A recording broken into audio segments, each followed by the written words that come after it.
And you're welcome. Nice. Hey, good afternoon. Welcome to PJ and the Beard. This is our 19 Conversation Series, episode number 55. And we're a little bit behind on things. I didn't even turn on my light, so I'll turn on my light. Bam. Tripping over stuff. Oh my gosh. Hold on a second, please. Where were you on the night in question? That's what that looks like. For today was the easiest day for me to get the hand signals of what episode. It's a 5 on either side. I had it turned way up. You did. You look like you were being interrogated there for a minute. So we got stuff going on. Yeah. All of a sudden. Yeah. Well, I mean, there's a lot going on. Now I gotta fix the camera. My gosh. It's one of those days, ladies and gentlemen. Well, I think once we get into the show, they'll understand why you're a little bit behind, because there was something that was occupying your time. My attention. Yeah. Dog Paw, what's up? Brody Hutchins in the house. Pete Hickson, good morning. Good morning. Wolf. So I was thinking about this earlier today. This idea of we have stuff going on. Like, I feel like we haven't recorded, really, which has been, when you think about the channel, what we set out to do, one of the things was like, it was to talk to people and get stories and like do the field trips and stuff. And we got to this point in time where it was like, all we were doing was recording like the demos and stuff like that. Yeah. Because we just didn't have time to get out and go do that. And then this happened, and while we switched and we've gone like full scale, let's do interviews and stuff like that, why we can't record. Now we're close. I'm thinking this week we're going to start having some new content come out. We have a video that, even with the social distancing, that hopefully will be out this week. And then we're going to hopefully start getting together to record. And we have so many cool things have been happening recently. Yeah. Like, we got this in the mail the other day. We started to unbox it. Oh, I'm sorry, it's empty. But we still can't talk about it for another couple of days. So back into the pile of trash it goes. We have what else? I was going to say. Tim from TL Pedals. Yeah. Sent us some really cool stuff, and we need to jump into that. So that's coming. A couple of them. Yeah. Oh my god. Somehow in the course of that, I cut myself. Nice. We got that. And we got that. It's almost like more pedals came when we couldn't do anything about them. But right. Brian Landers checking in, the YouTube star that he is now, that he's been on our show 2 times. He was absolutely in his element, and Uncle Bri was popping off sage wisdom left and right yesterday. The Dog Paw likes your shirt. It's too bad it's not free with purchase of 2 King of Tones, but you do have that. Right. You're spending that much with the hat, get the shirt too. That's right. Yeah, new unreleased pedal. We have this is the second time that we've been lucky enough to have a company send us something that's unreleased that we'll be able to put out a video.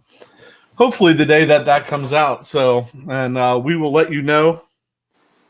We'll let you know the second that we're allowed to let you know what that is, because it's really, I'll say this. It's fantastic. Pat hasn't seen it yet. Right. But I could maybe, if you want, Pat, when I bring the other thing over to you, I could bring that too. Sure. Because it's fantastic. What else? Oh, the Tremolo series. So, like, we went into social distancing at a moment where this Tremolo series was about to take off. I think right now we have every pedal that we wanted to have for the Tremolo series but one. And I'm hoping that we see that one soon. But even if we don't see that one, I think we'll probably start that series. So what else? So there's, we got to record. These have been pedals of the day. Like, my desk is starting to be full of pedals. The Kangra, that was a pedal of the day a couple weeks ago. We need to record that. the speaker cranker. Thanks, Mike Roadblock, for the incredible deal that was. Tone press by David Barber. We need to get that. And I was talking to Mike Morrison about maybe coming over and helping with that, just because he has that chicken picking thing going on. Right.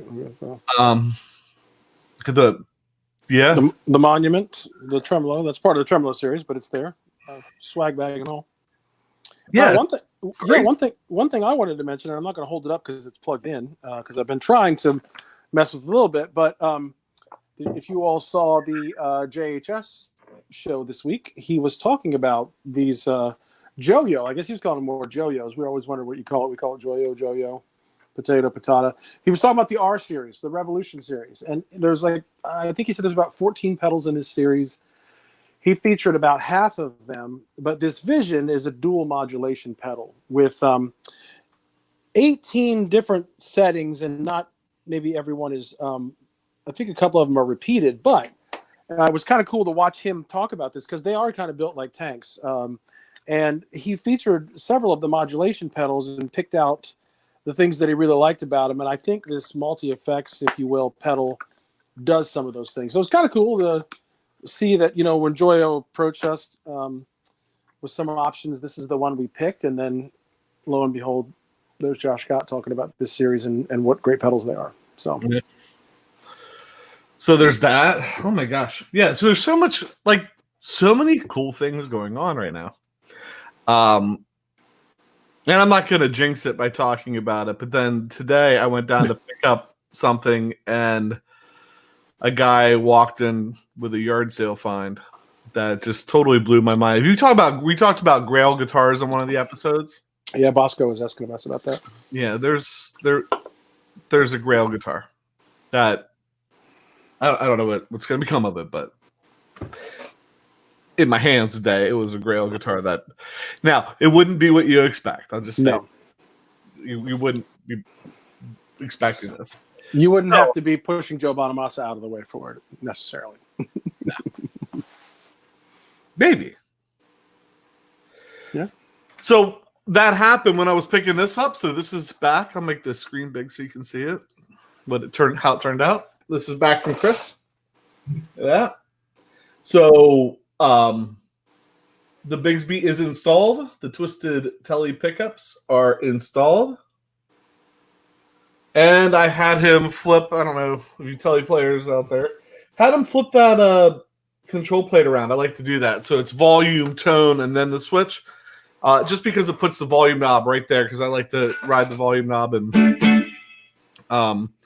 Brian told me yesterday, don't play it in the chat for us to talk about it on the live stream. It won't sound good. Record the video. And Brian, I'll tell you, the video, I would say, is about 85% done. So we're hoping the video will be out. Let's say I'm hoping Tuesday at the latest. Yeah. Some of it's in Pat's hands, so you never know. I can't quite get to it. Give it here. No. Just pass it to me. But I'm going to take it over and drop it off to Pat.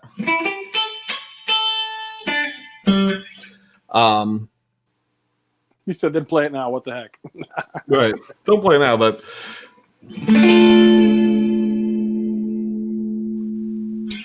is that StreamYard or is that the the internet filter? Or is that the Bigsby?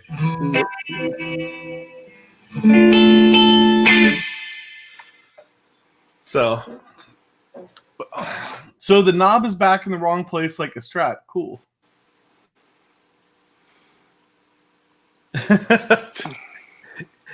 I know people say that on Strats. They hate where the volume knob is because they hit it. I've never had that problem. But I really do. I turn on the overdrive, leave it on, and clean it up with the volume knob. So I ride the volume knob all the time, and to have it up there just makes it easier. You get those swells and stuff. I don't know. It's not for everybody. Well, and it looks good. And you just have to see, too. You said the way depending on where you leave the Bigsby arm, that switch could be good, could be bad. We'll talk about that probably. After you get a chance to play around with it, we'll talk about it in the video a little bit. Brian said the verdict. The initial impression verdict is, man, it sounds good. It sounds way better than the stock. I wonder, after putting the video together, because I recorded like 4 or 5 like little riffs, like 2-3 bar riff, and then pieced them back to back. So like, here's the stock, here's with the twisted telly and the new bridge. Here's the stock, here's the twisted telly, and went through. Here's the bridge both, or neck bridge both on all of those riffs, back and forth.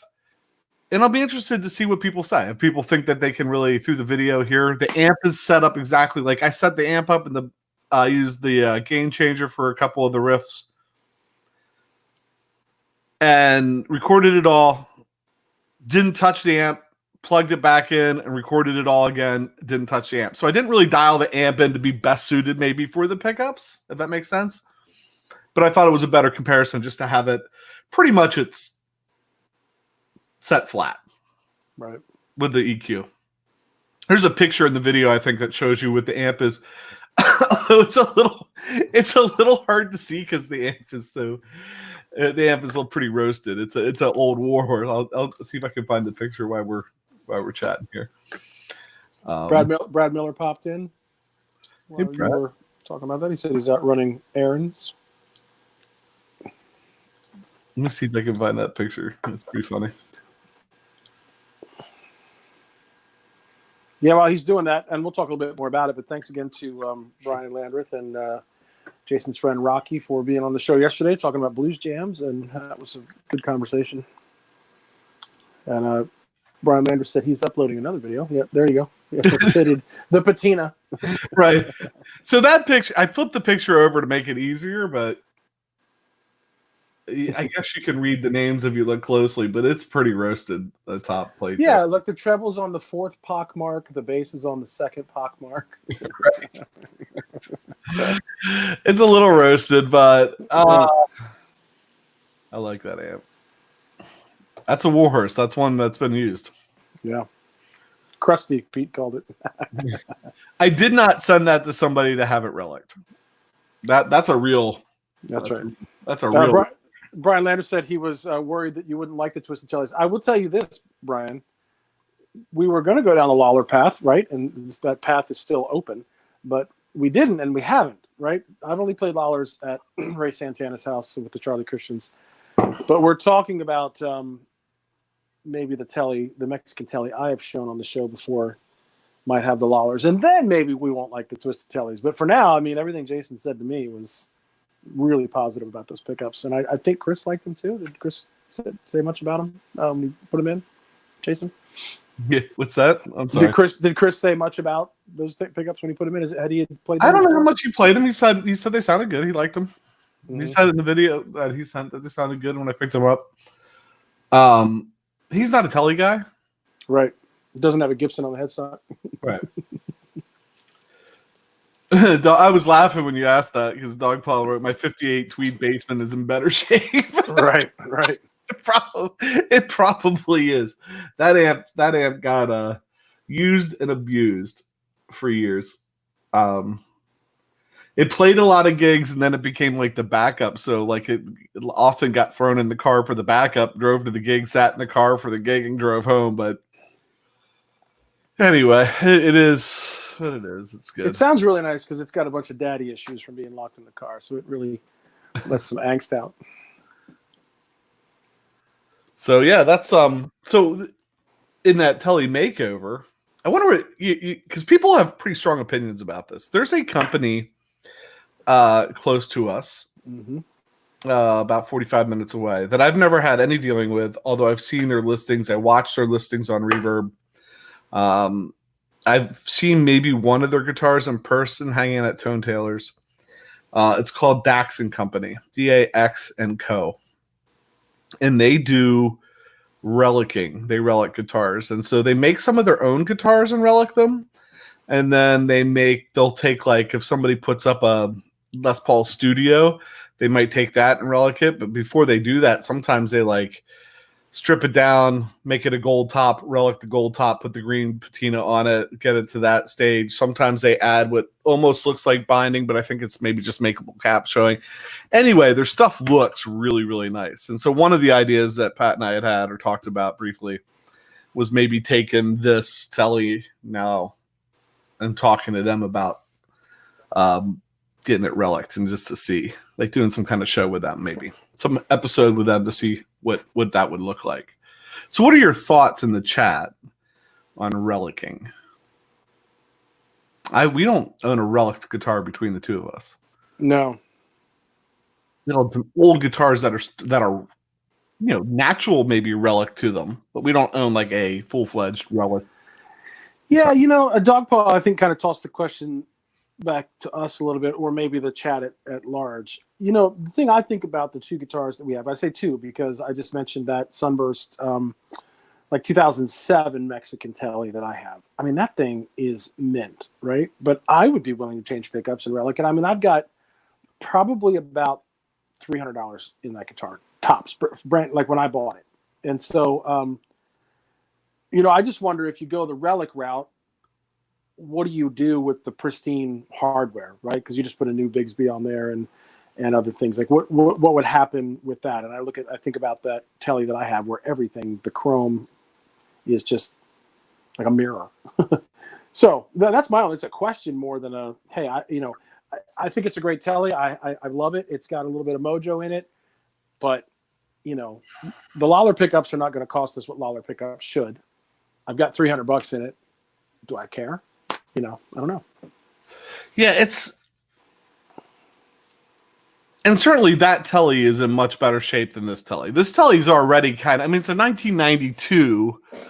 And I don't know, it probably won't show on the camera, but I mean, there's scratches and chips and, some of the neck is already getting a little whatever. So, I mean, it's already kind of on its way. Right. So here's Dogpaw asked what our opinion is. So my opinion is kind of, it goes like this. Somebody handed me a Telecaster, a butterscotch telly at a blues jam one time. I've told the story probably before. I don't know what year it was. My guess is it had to be early 60s. It had to be 60s telly. I don't think it was the 50s. It was played. Like the edges of the neck were all rolled over and kind of almost rotten feeling. It looked like a heavy relic, but this was like probably 15 to 20 years ago, before relicking guitars was even like really a thing that you saw a lot. And that guitar, I literally picked it up, played like 8 notes on it and handed it back to him. And it's never left me. And so what I loved about it was just the way that neck felt. And so there are guys that relic guitars for legitimate purposes. It's not to look like, Stevie Ray Vaughan. Like to get that neck really broken in kind of with the tops rolled over a little bit. And I don't know. I like it for the neck probably more than anything. Yeah. Some comments, Pete Hickson came out with the quickest, strongest. It's fake wear. Relicking is stupid. I love this. I love the Dogpaw's response. I relic guitars for free. You have to pay the shipping. It takes about 6 months. And then Brian Land was just like, I can't afford a $20,000 original, so it's relic or nothing, right? So for me, it's more like, it would just be an interesting little project. What I don't understand personally is relicking high-end guitars. That's the part that kind of gets me, because unless I have a random bump, our friend Randall used to call it bump and dinkus. Unless I have a random bump, I try to keep my stuff mint, right? So to have one that costs me a little bit of nothing for what it is, it might be fun to show somewhere. I mean, this is a 95 PRS, and I don't even think it has a scratch on it. So for me, and I have enough guitars that I'm not constantly playing one, right? Some of the stuff like, Springsteen's Telly, It's because that's the one he played all the time, right? So I don't know that I play any one guitar enough for it to naturally relic. So for me, it would be just kind of a novelty thing. Yeah, that's kind of where I'm. That's kind of where I'm leaning. I think I would like to say we did it. Say we do it. I'm not going to have them relic, and it's stainless steel, I think, so I don't even know if they could. But I'm not going to have them relic the new Bigsby in the bridge, Right? You know, because who knows? Maybe we want to take that off at some point. I'm not going to have them relic the Twisted Telly pickup covers. You know, I don't have to have him relic the pick guard. And I don't know if you can see that in the picture, but the pick guard's already like kind of yellow and relict, right? Like, I would be more interested in the neck getting the finish off and being kind of worn in. As far as the body goes, I don't know. I mean, I guess it's one of those things we have to talk to them, because I think they're pretty good at what they do. They're not Nash guitars. They don't charge like, you know, Nash. You buy a Nash Relic Strat, it's thousands of dollars. There was a Relic Strat at Creeder's place a couple of years ago, and I played it and I really liked it. It was a Nash Strat. And I came home and I sent him a picture of the teal green Strat, and I said, "Listen, my wife hates this color. I think I might be willing to trade this guitar in on that. What would I get?" He offered me like $1,000 or $1,100 on a trade in for that guitar, but I still would have had to pay $1,000 to get the Nash. Yeah, I don't know. Yeah, I mean, like a Strat for so basically a Strat for over $2,000. Well, and a relic thing that came to mind was when we had Sebastian Falvo on. He reliced that gold top Les Paul he had, and reminded me of when Danish Pete reliced one. Yeah, it's, I don't know. I guess if you have a lot and you want to just mess around with one. Pete Dixon said he'll do the opposite. He'll refinish them to make them shiny if you want. So let's get it reliced by somebody, and then we'll send it to Pete, and he can unrelic it. Then we'll mail it to the dog paw, let him drag it behind his car. It'll be great. Yeah, I don't know. I don't have the hate that some people have for it. I don't have the love that some people have for it. I think it would be kind of an interesting experience. And one of the things that we like to do with this channel is to support people that are doing cool things with guitars. I think Dax & Company is doing cool stuff with guitars. I'll tell you right now, they've put a couple Les Pauls out that they've taken that were like studio models or traditionals or whatever that they've taken and reliced into like old looking gold tops that I was like, oh man, that thing looks nice. Like, I like that look. So, I mean, if it would support them in some way and just be kind of a fun project for us, I don't see that we're losing anything. Right. The 1992 Fender Telecaster that I literally traded 12-string acoustic or something? Yeah, like an old 12-string Yamaha acoustic with action that was like 4 inches high on. Pete Hickson, when I buy a car, I like to get all dented up. It's funny. This is a great topic, right? It's one of those topics that you bring it up and you get opinions on it. Yeah.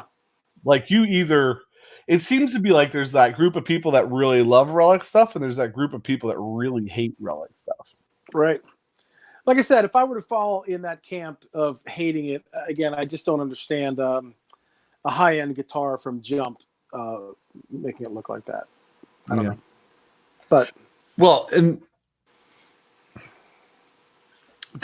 Mexican Telly 1992. You're gonna guess what, the $300 to $400, I can't even imagine $500. I'm thinking $300 range if you were to sell it.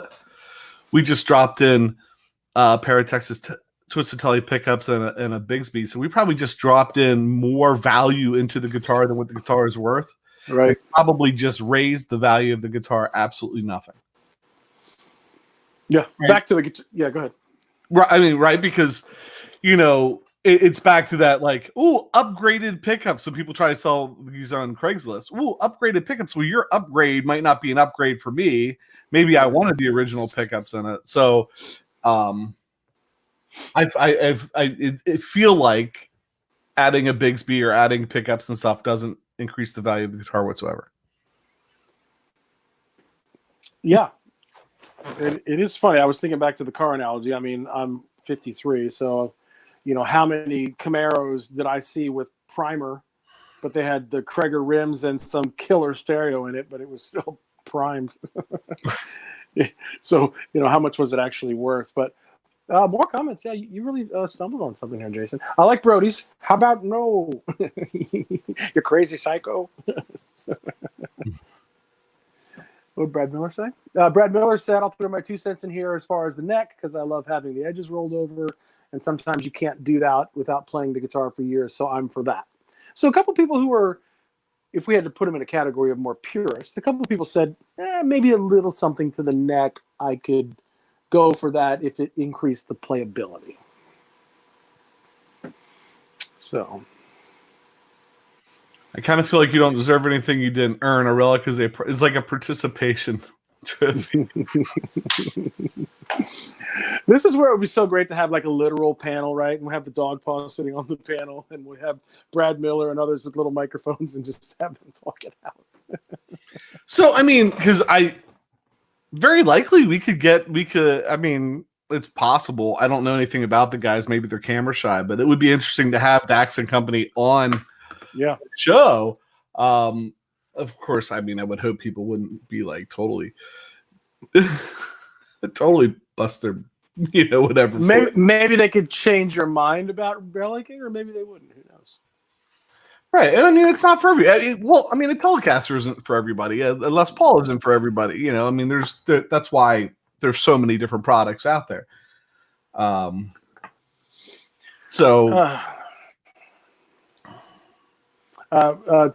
from TL Pedals jumped in. Tim, the topic du jour is to relic or not to relic. That is the question. So and we were talking about a $300 Mexican tele, by the way. But here's the company that Jason was talking about. Yeah, this is Dax & Co.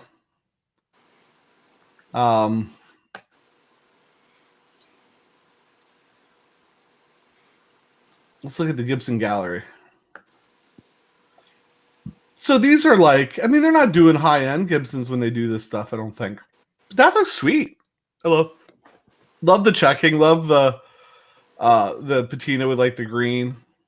I like how I think that this is just maple cap. I don't think it's binding because I think they're taking a studio and doing that. Prices are really reasonable for these guys too. But yeah, it is. It's literally somebody just beat the snot out of a guitar. Now they've refinished it, sprayed it with gold. I don't know why I can't get out of that. Here's the back. It's a Hotel California. There you go. At least to me in a picture, it looks like a pretty good relic. You've seen bad relics. They do look like they're doing a pretty good job. I don't know. It's a thought.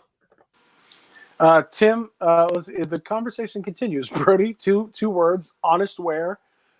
Tim is totally relic, exclamation point. My friend Randy, my guitar, my choice.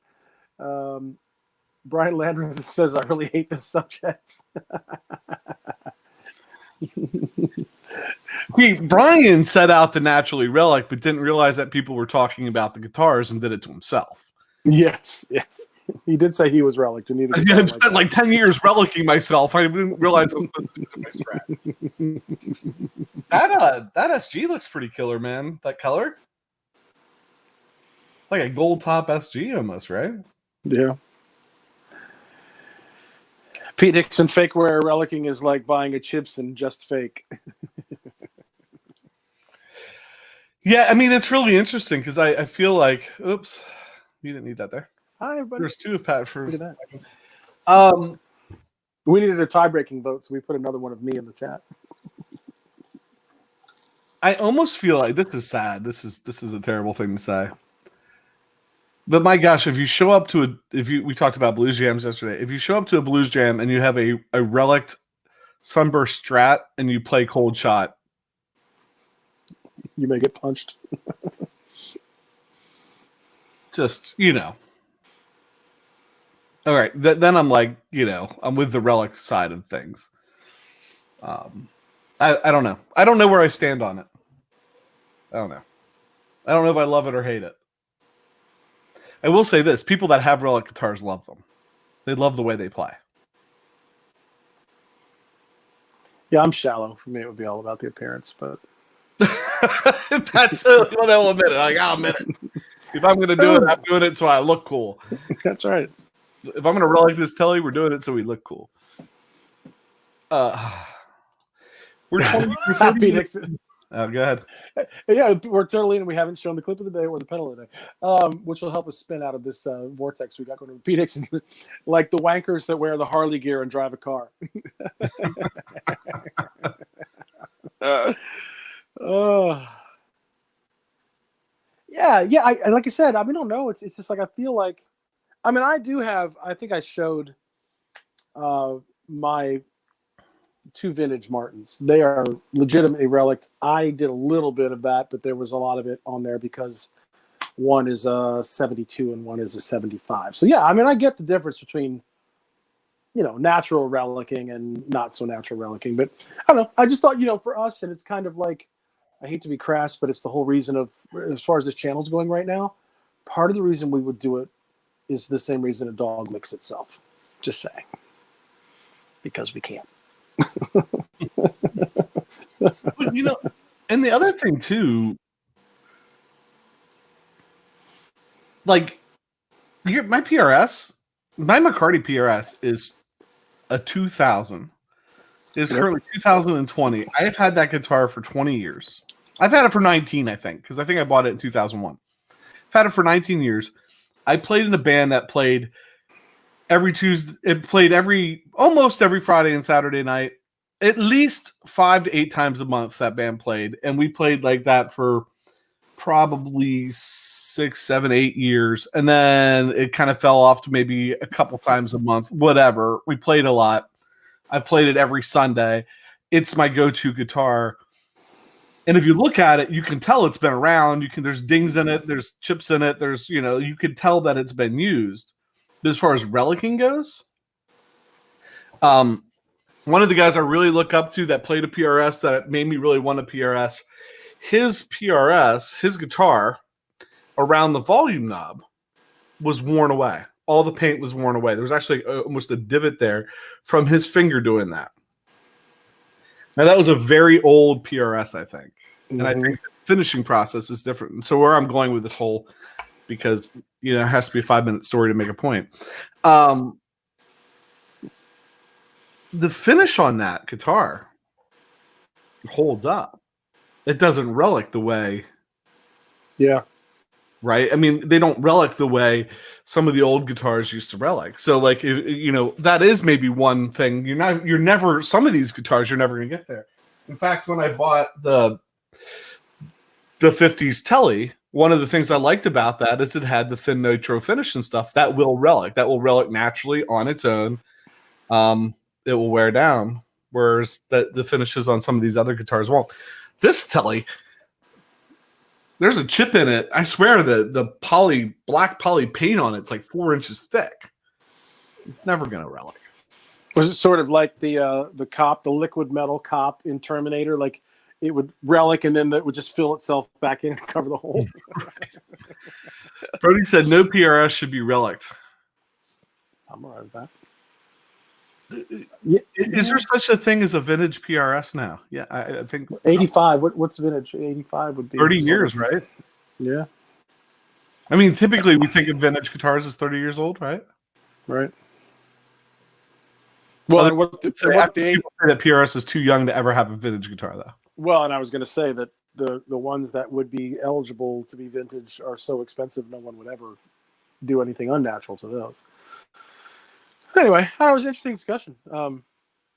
We sort of land on it's just one more example, I think, of our channel is that there's no wrong answer. There's no right or wrong answer. There's people that have their opinions and they're based on strong feelings. And again, of course, we're talking about a topic that Jason and I aren't super hard up on. Like, we want to slip to having live amp versus no live amp. You might get a little stronger opinions. But this is one where, like, yeah, maybe just try it. Just be interesting. Who knows? Yeah, don't try to convince us that you don't need an amp on stage. Yeah, and that always ends bad. And it's not like we're going to be like, we just made this guitar so much better. You're like, yeah, we just did something we wanted to do and try it out. We wouldn't say, oh, we've just added to the value, or it's a personal thing. Jason said it perfectly. Like, someone goes, How many times have you seen Craigslist or Reverb that somebody says it's upgraded and you read what they put on there and you're like, I would never put that on there. So that's not upgraded to me. You've just done something that I have to undo, or you're charging me more for something that you think is better.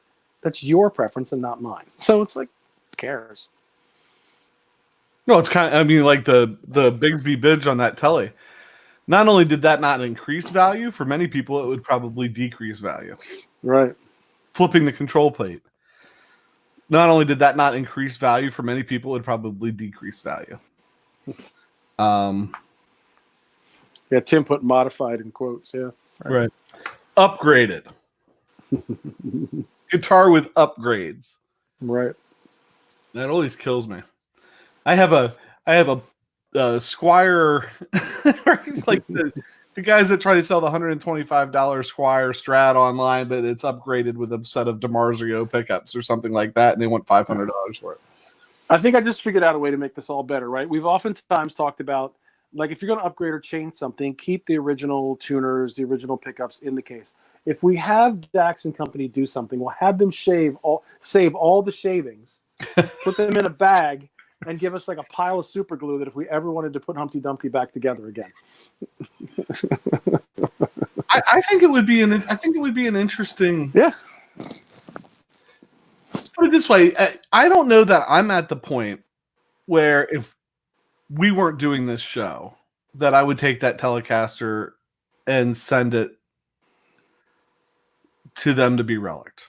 And that's what I meant. I didn't mean to come across arrogant when I said where we are with the show right now. I didn't mean to come across that way if I did, because I think where you're going is what I meant. Right. I wouldn't do it if we weren't doing what we're doing. Right. Probably. Yeah.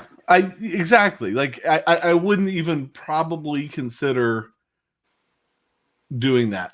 That said, with that telly, I probably wouldn't have upgraded the pickups and probably wouldn't have put the Bigsby on it if we weren't doing what we're doing with the show right now. So I think the show doing this is providing us some opportunities to kind of experiment in a way that we haven't experimented before. Yeah. Do some things that we probably wouldn't do if we were just playing every Sunday. And so with that, it might be interesting. Yeah, that's a much better way than the way I put it. But yeah, I mean, I think it'd be interesting, like you said, just to get to know more people in part of our business, world that we love. And here's some interesting stories. Like, what's the craziest relic you've done? What guitar came in and you're like, oh man, we don't even want to touch this thing. We're not going to relic this thing. But that's what the customer wanted, right? Like, it could be an interesting conversation. Nate, what are you laughing at? What'd you say? Well, Nate finally is calling me back. Our friend that works at Beard Guitar, I have a question for him. He's finally calling me back, but he's gone in the middle of the live. Yeah, I think Brody said, let's play word game. Customized, modified, and upgraded means screwed up. Brody, you have said a million times, Brody is the guy that says that I want him the way the creator intended him. That's right, yeah. Like, he doesn't change anything out, so. I don't know. Yeah, Tim from TL says, guys, that sums up how I feel about pedal building. The opportunity I always wanted to try new pedals or modified designs. Yeah. Yeah. Just something to do. Let's do a clip of the day. Although I kind of feel like, do we want to leave the conversation? But let's. It's not going to stop. We'll just play a clip of the day and we'll read any of the highlights that came out well. So if you've had any new thoughts in disparaging relicking or supporting it, and those of you that support it, speak up a little bit. You're entitled to your opinion. Don't let these guys railroad you out of here with their negativity. That's right.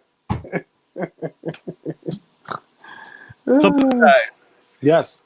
No introduction, but it's a good clip to have on a day where we picked up our upgraded, modified, customized, and made better Telecaster. For a nominal fee. Here you go.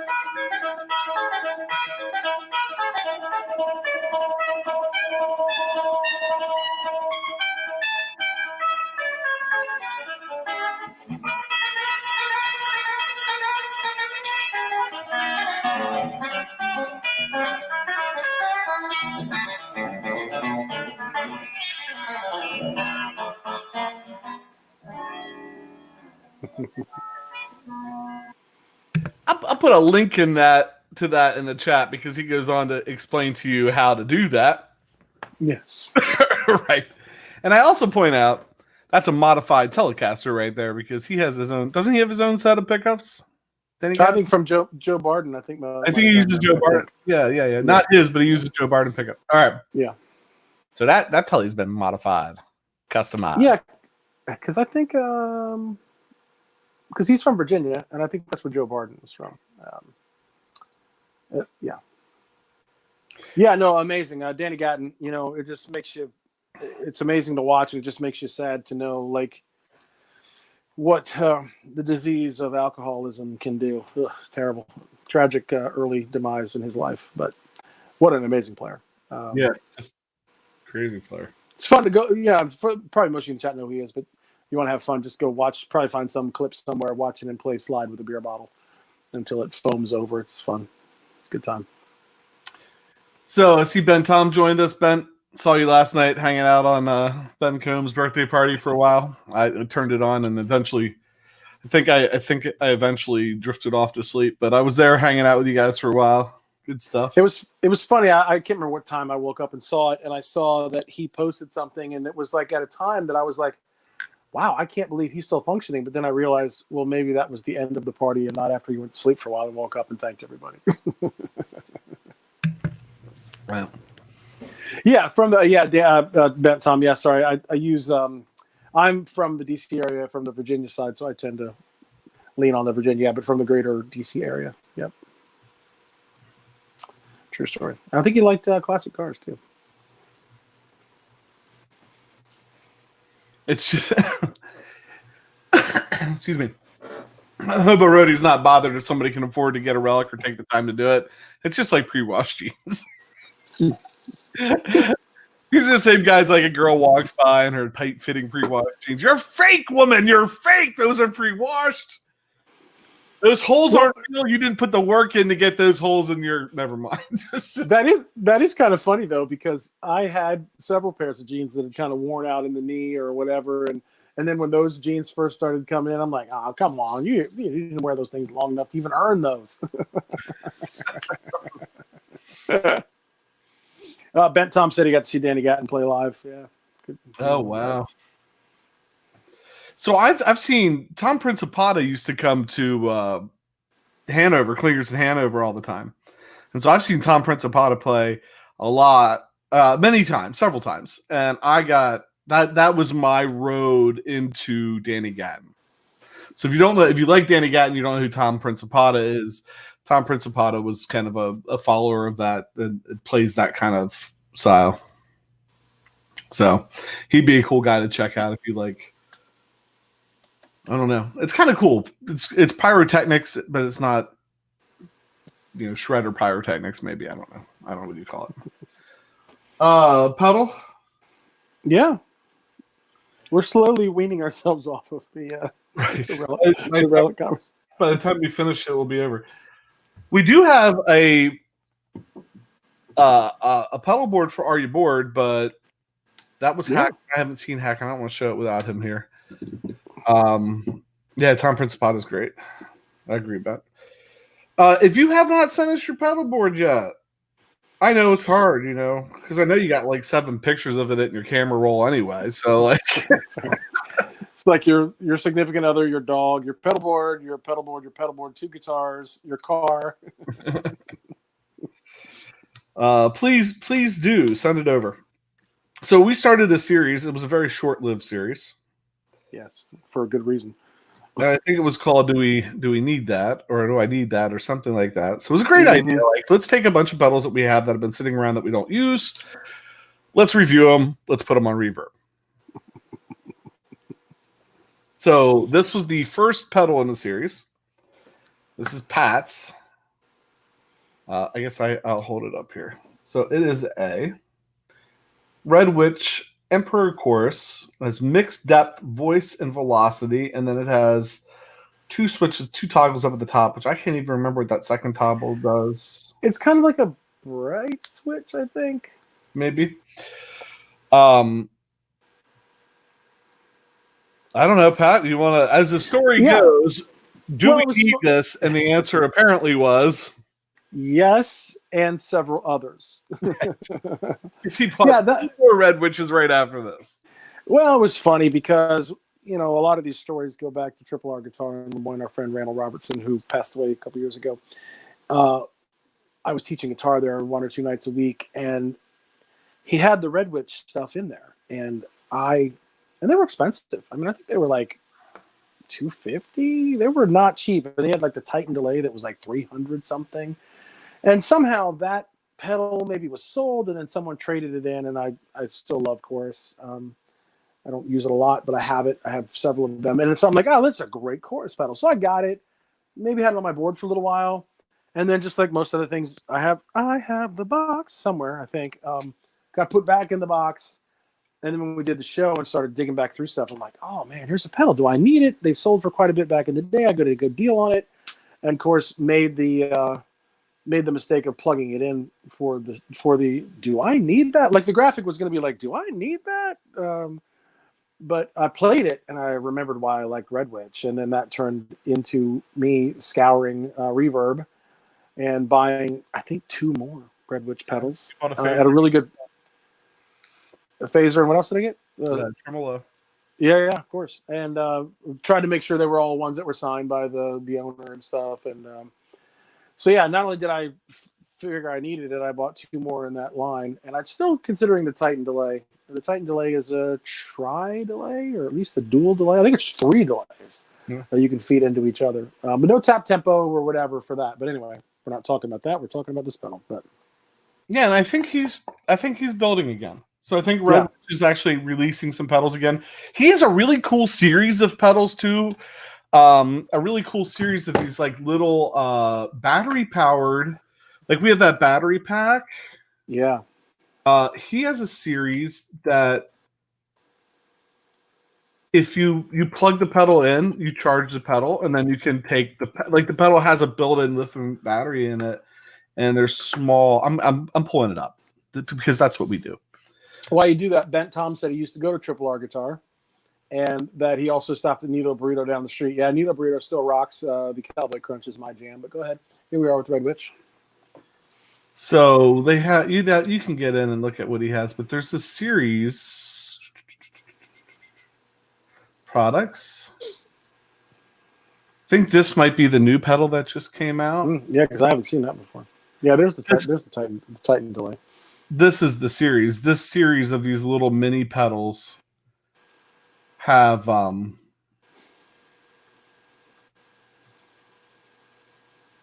batteries built into them. Yeah.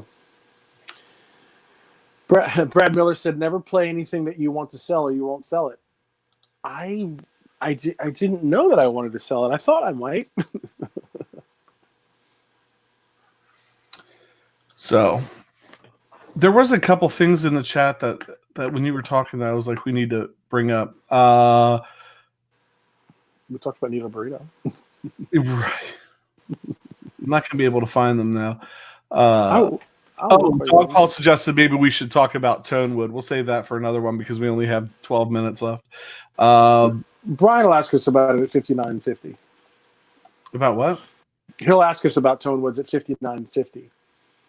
Hey, one more question. What do you guys feel about Tonewoods?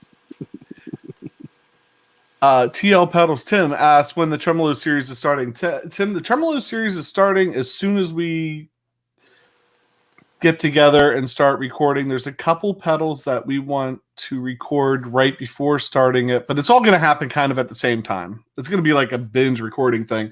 There's some of your pedals that we want to record right when we start that, but the Tremolo series is going to start as soon as Tim builds a tremolo pedal. Soon. Well, I mean, we can always add it. He does. So Bent Tom was asking about that Red Witch. Are they lithium ion batteries? Question mark. Let's click on one. She delivers 7 years, 2 simple controls. Simply connect. Charger for 4 hours. Says rechargeable. It says He said powered by internal rechargeable. What's it say? They're all named after women, so they're powered by Chardonnay, chocolate, and diamonds. Yeah, I don't know. I kind of feel like they're lithium, but I don't know. Tim said he needs a deadline to build a tremolo pedal. All right, how about June 1st?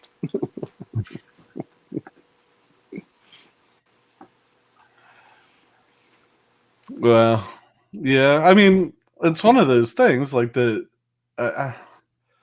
I'm hoping that the series opener gets recorded as early as next week sometime.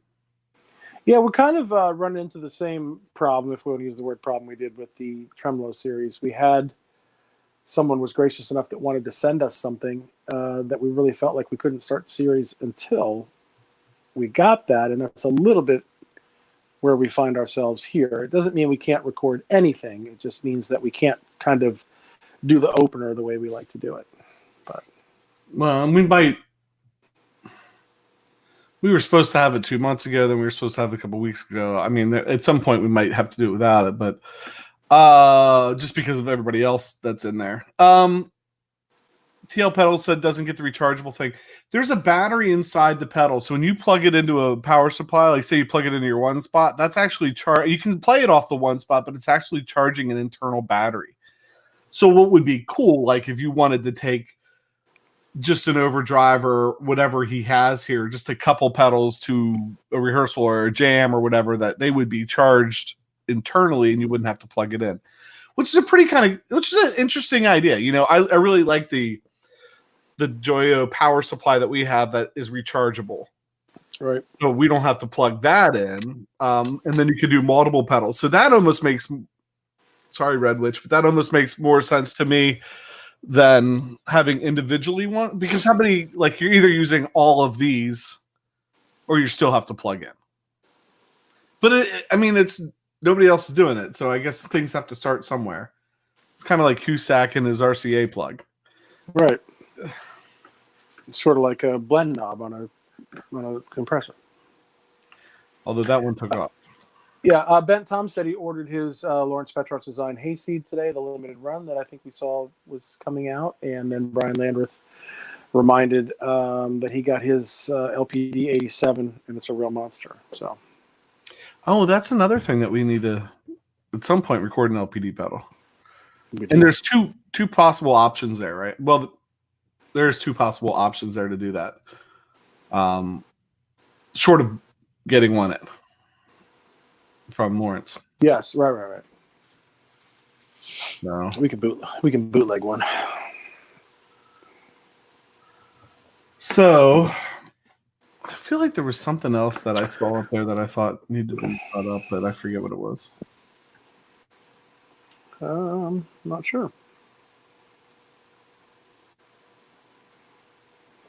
Never play anything. Yeah, you said that earlier.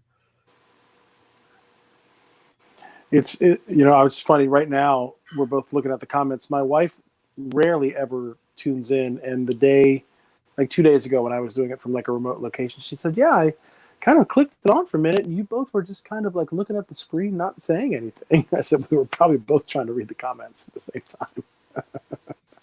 So here's riveting YouTube right here. How was that? That's awesome. Yeah, it's funny. Like, it's Bent Tom. The more he talks about it, I'm like, you think we ever bumped into each other before? Right. Well, so I'm guessing if you went to Randy's, if you went to Triple R Guitar and went to Nito Burrito, he also, because Lemoyne was like Mecca, right? Like every Saturday morning, you get up, go down to Ray's Music House, check out what they have going out. They had like PRS and Fender and Gibson, and then at one point had Bogner amps and some other amps and like that. Walk across the street to Randy's, who had Triple R Guitar. He had the stuff that he carried. He carried some different amp lines. I remember at one point he had like G&L and he had Mesa for a while. Mesa and stuff like that. And then you walk around the corner to Players Exchange, and you'd go in there and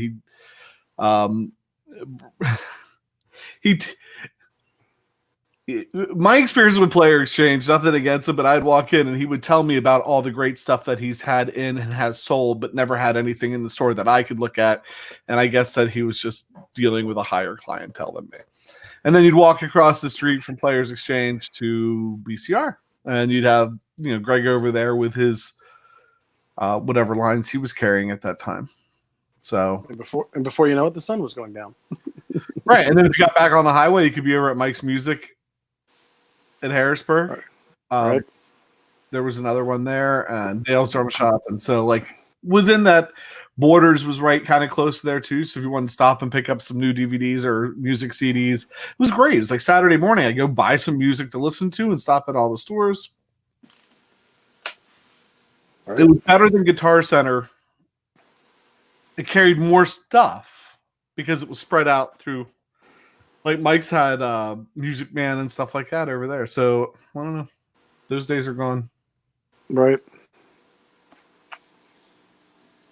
Although a couple of those stores still hanging tough. BCR's still there. Ray's not so much. Ray's is now J&W. Yeah, extension of J&W from Carlisle. Yeah. I think there is some kind of Ray's thing still around.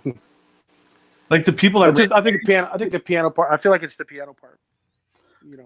Pianos, organs. Somebody was telling me Mike's Music is still down there. Really? Do you know he's the largest online pickup seller in the world? I did not know that. That's the story that I'm getting. He does pickups. He does them all online. That's the guy that sold me the gold sparkled red. He was a grumpy dude. Did you ever go in there? Not often. I feel like I was in there a handful of times tops. Yeah, he was a grumpy dude. Because he would be like, I sell pickups online. I sell all these pickups, and I really don't care about your business. That's right. I thrive on the internet because it doesn't require personality. Right. Just timely shipping and good prices. Harrington worked over at that music store for a while. Brody said, I wonder who said son more, Randall or Jerry Reed. Yeah, Randall loved saying son. Right. Funny. And then Randy would also do that. Well, Brody, he's an Olympic athlete, right? Yeah. His famous thing was like, the famous guy from the Olympics. He was in the 68 Olympics. He was a javelin catcher. Right. He would introduce you. Like somebody would walk into a store and be like, have you met Pat? Pat was in the Olympics. The famous guy. Everybody was the famous guy. Oh, long live the king. That guy was one of a kind.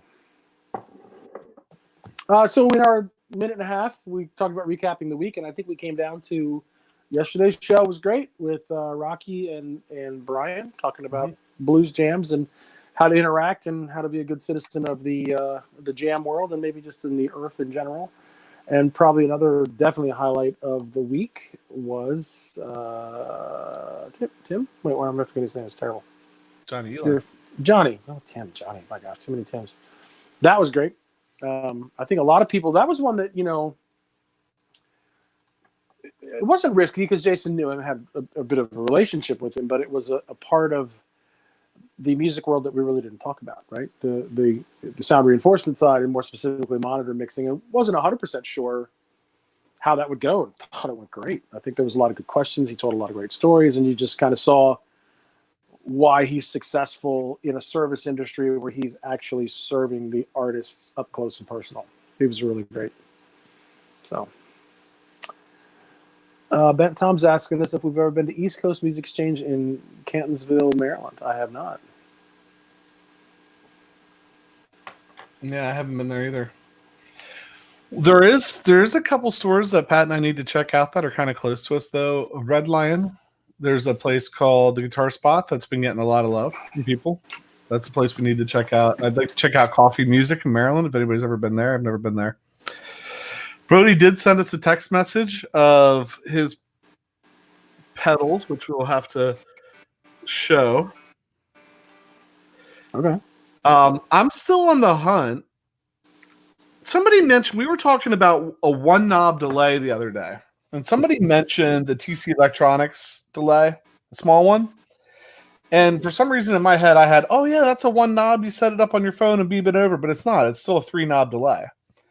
So I've done some looking around. I have yet to find there's a Love pedal delay pedal that has 2 internal trim pots, but only 1 knob on top. So that would kind of count. There's another one. Do you remember the name of that company? I don't remember the name of the company. You sent me the picture. The one you sent me the picture of? Yeah, it had 0 knobs on the top, but I think it had internal trim pots in it. But it was like set the internal trim pots and go. So that can maybe count for our like 1 knob, no knob delay pedal. Right. But I found Electro Harmonix made a pedal called the Slapback Delay. Slapback Delay. And I can't imagine that this thing is sought after simply because of what you have out, your available options for delay now. Like, why would anybody go for this? Right. But, it looks like this. Slapback Echo. It's a 1 knob delay. Because we're still thinking about that board with the least amount of knobs and the most amount of functionality. So if anybody thinks of a 1 knob delay, let us know. Or if you're in a pawn shop and you see the Slapback Echo, it looks like they might be kind of expensive though. Just buy it, send it to the dog paw, he'll relic it, and then send it to us. Right. It has to be relic. Yeah, I mean, look at the sale prices on that. They're all over the place. Anywhere from $100 up to the highest one is $145, $150, $188. Somebody bought one for $188. I can't imagine. Like, really? Never heard of the pedal. Never saw it. Well, it's probably in that same vein as the Memory Man and the Mistress and all that stuff. So, Brody was suggesting maybe for a future chat, who's playing the most embarrassing piece of gear. He's playing a totally 80s guitar with a pointy headstock as we speak, which I know because he sent me a picture earlier today. So, Doug Plus says all of the 80s are embarrassing. And said the H9. H9 would be good, but we've kind of said no multi-effects. Yeah. So we can't go H9, I don't think. Least amount of knobs, most functionality. H9 wouldn't count. That's too close to a multi-effects unit. I think you could sneak away with a flashback, but it's 3 knobs. And I don't think I'd go with a flashback if I'm going to put 3 knobs on it. Right. So delays with 1 or no knobs. That's a hard one because you need 3 knobs, really. Right.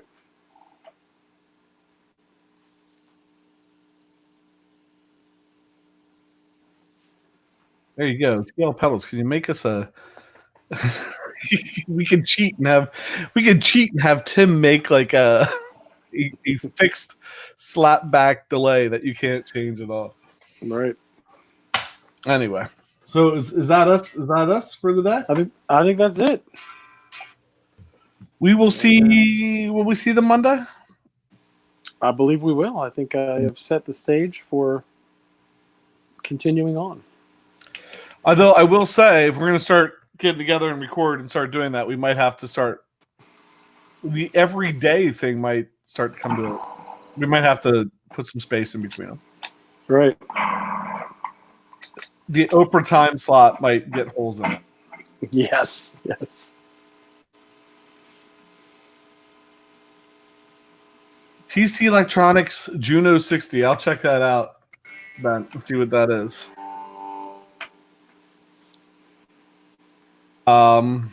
So with that, yeah, if you're hanging out, lurking, and haven't said anything, please do so.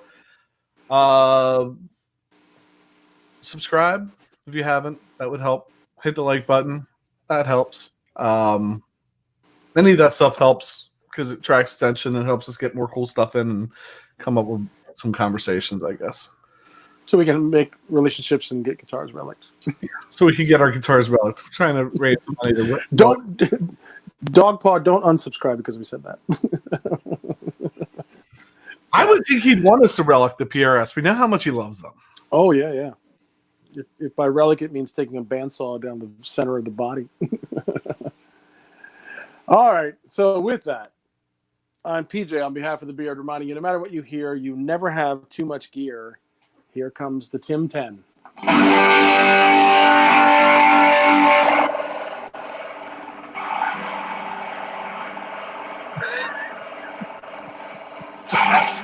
What happened there? That was the Joyo. Later, y'all.